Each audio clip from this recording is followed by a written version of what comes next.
Wall Street's quiet this Monday for the holiday, yet your money is still being put into play by those around the world who hold the very essence of your future in their oft-times grimy, cash-covered hands. In other words, there is no break from the money and the money master. Bulls, Bears, and Bucks, let's welcome back from the Society to Advance Financial Education. Steve Beaman joins us, who also does not have the day off because he's looking around at the other side of the world as well, correct? That is a correct statement. Constantly monitoring a 24/7 globe. Always happens. Here we go. Now, I'm looking at three things. Brent crude's below $50 a barrel. The output in Iraq is slowing. China's outlook is slowing. Wait a minute, all of a sudden, let's stop getting hit from all sides here. Let's take one at a time. The Brent crude below $50, and I'm looking at a report right here that talks about strategists, and you know how well they always get things right, say it'll be $30 a barrel eventually, and that will really create a disaster. What do you think? Well, I would take the 30 with a grain of salt. But as you and I have talked so frequently, this oil price decline is a double-edged sword. For those of us in America who are the consumers, it's a terrific boom for the consumer economy. But for those economies like the Middle East that are dependent on oil for their entire economy, this is really a blow to them. Most importantly, Venezuela, Russia, those countries are really hurting. What about the record output of Iraq right now sitting there? Because we've talked about this as well with the crude going here, with the fracking here in America, and so much. There's a glut of oil in the world. Are they just going to hoard this? What do you think is the future plan here for all this oil they're pumping out? Well, I thought this was interesting. Iran came out very belligerently against its OPEC friends. And I think if we go back to OPEC's power in the 1970s, they really did monopolize world energy resources at that time. So no matter what they did, they worked together. Now you're starting to see a fragmentation of OPEC where it's a little bit every man for himself. And Iran has come out very belligerently saying we can run this down to $25 and still survive as an economy, without regard for what their neighbors might be able to do. So this could begin to show a bit of a split in OPEC, which would only be a good thing. Is this a power play, you think? And would Iraq have enough on their side to actually create enough of a power play against the Saudis, for instance? It is a power play, but I don't think compared to the Saudis, they really can. I think you've got a situation in Iran, where they're running against sanctions from the U.S. and the Western world that are hurting them. They're trying to just throw a little bit of their muscle around saying, hey, pay attention to us or we're going to do this to you.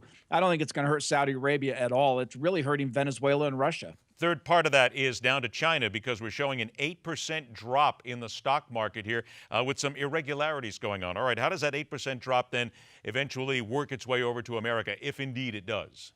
Well, there's two things, and you and I have spoken on the program about the slowdown in the Chinese economy from its really incredible 10% growth rates down to around 7%, and that's just a natural slowdown.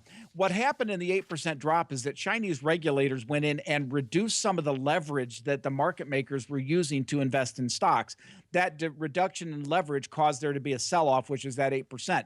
I don't think that's going to be material to the U.S. market. This is a technical trade, if you will. So I think net, it's not going to hurt us, but it does portend to show that the Chinese economy is slowing just a little bit.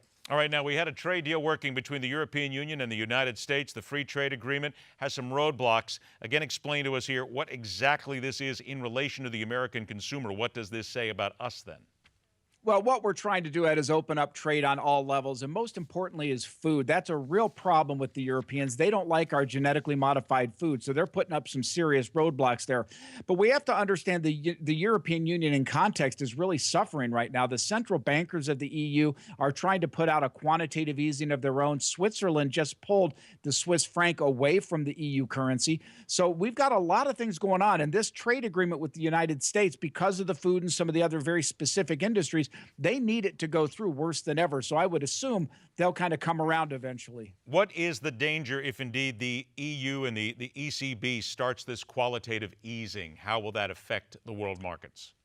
Well, I had a discussion just yesterday with a friend of mine who's a long-term trader in the markets. He's been around the world quite a few times, and he's looking at this, and I tend to agree that we could see a period of very stagnant economies around the world, very similar to what Japan went through with their lost decade. The European Union central banks are trying to stimulate, like we did here in the U.S., by just printing more EU currency, and that's not going to help. It's going to just keep things stagnant.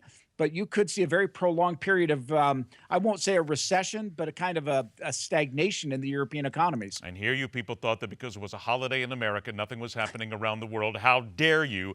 From the Society to Advance Financial Education, our friend Steve Beaman joins us. Steve, always a pleasure, my friend. Thanks so much. We'll see you again this week. Thank you, Ed. All right, buddy, take care. Other side of the brief intermission.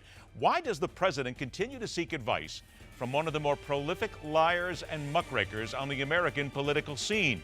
We have to go back to the time where it all started, the president and Al Sharpton. And we continue right here on MidPoint.